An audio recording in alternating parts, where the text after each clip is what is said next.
Hello, all. I thought I'd come to you today, speak a little bit about what's going on with Russia, Ukraine, and how that relates to the stock market. Because we're seeing a lot of volatility in the stock market right now. We've seen significant downside from recent highs in the market. The NASDAQ, which is more of the tech stocks, is down about 15%, maybe just a little bit more from where it was at its last high, which was back in October, November of last year. So we've seen a drop there. The S&P 500, the Dow, they're all down, but probably the NASDAQ's down a little more because it's got more high growth type of stocks in it. And the growth stocks are being impacted a little more than the value stocks. And that would be normal in a period of high volatility and uncertainty. And that's definitely what we're getting from the news and trying to find out what's going on between Russia and the Ukraine and how that's going to affect the global economy and therefore the stock markets. So no one knows for sure, and no one actually knows for sure what the heck is going on between Russia and the Ukraine, probably besides the two leaders of those two countries. And here's the thing, if you look at trust, this is trust, and if you look at what we're hearing from the media kind of goes this way from our level of trust. And then if we look at politicians, they're even down here a little further.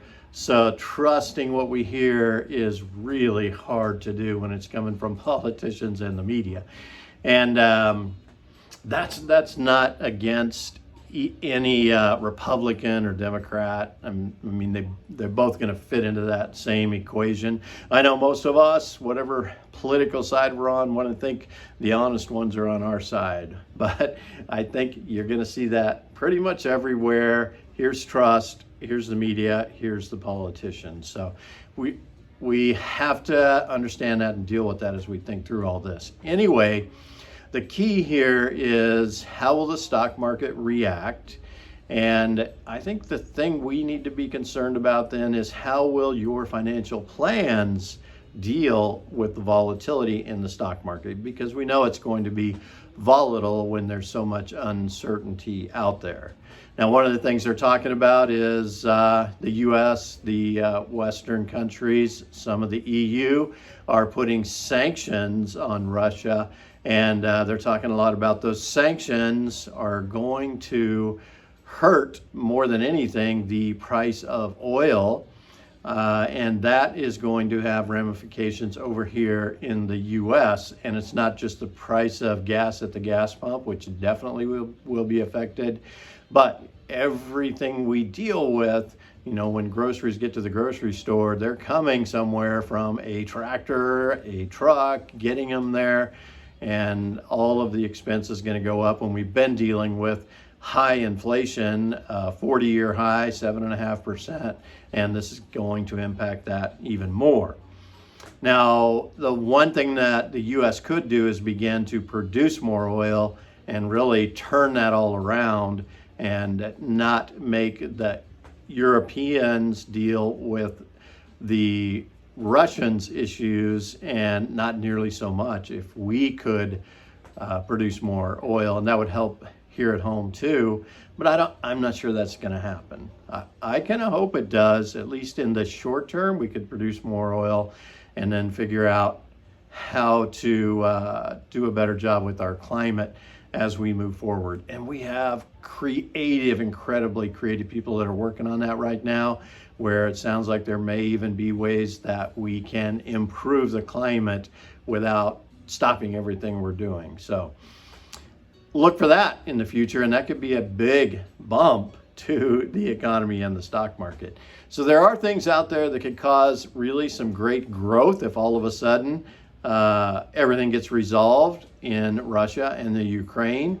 Well, I think the stock market would have a pretty big bounce back up And if inflation tamed down a little, Fed backed off on interest rates, all of a sudden it's a whole different ball game out there. So we don't want to be jumping in and out of the stock market with those stocks that we're holding for kind of for the long term. We're looking for those returns over 5 years, 10 years, 15 years. We have your portfolios established so that they can deal with that long term on the stock side.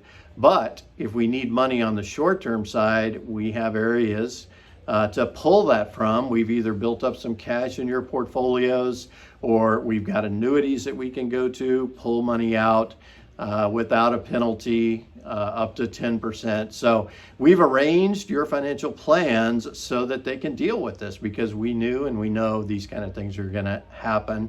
It's definitely not a perfect world, and we're going to be seeing ups and downs, probably quite a few downs as we process this, but things could be turned around by the end of the year. So we don't really, or maybe not, we don't know, but we don't want to jump out of the stock market right now, take those 15-20% losses, and then wait. And then when everything bumps back up, get back in. And then we get back in at a higher price. So we don't want to do that. We've positioned things so we don't have to do that.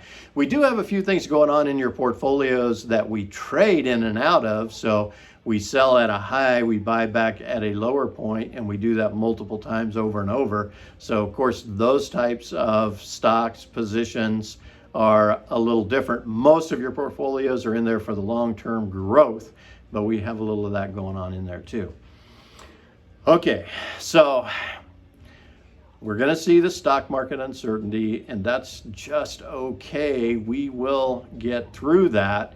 And so we're looking at what kind of stocks should we own, and for 5 years, 10 years, 15 years from now, and that's how we positioned your portfolios.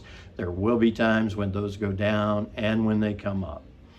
We're also considering, as we work through the next couple of years, doing a little bit more with the stock portfolios that is a little more trading in and out and taking profits. But for now, we're kind of holding where we're at, and we're going to continue that position as we see this all work out over the next year, with potentially some changes coming in the midterm elections. So hold back, don't be afraid.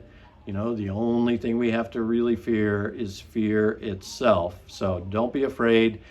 Don't be concerned. This happens in the market. We've gone through things like this before. The markets bounce back. We're looking at the long term, but we have positions in your portfolios to take care of the short term. Now, there are some advantages we could take during this process, and I'm going to send out another video here just pretty quickly to talk about things we could be doing to take advantage of this downturn in the market. But until then, we will wait and see, and we'll take an opportunity to get back to you here just pretty soon. All right, take care. Bye.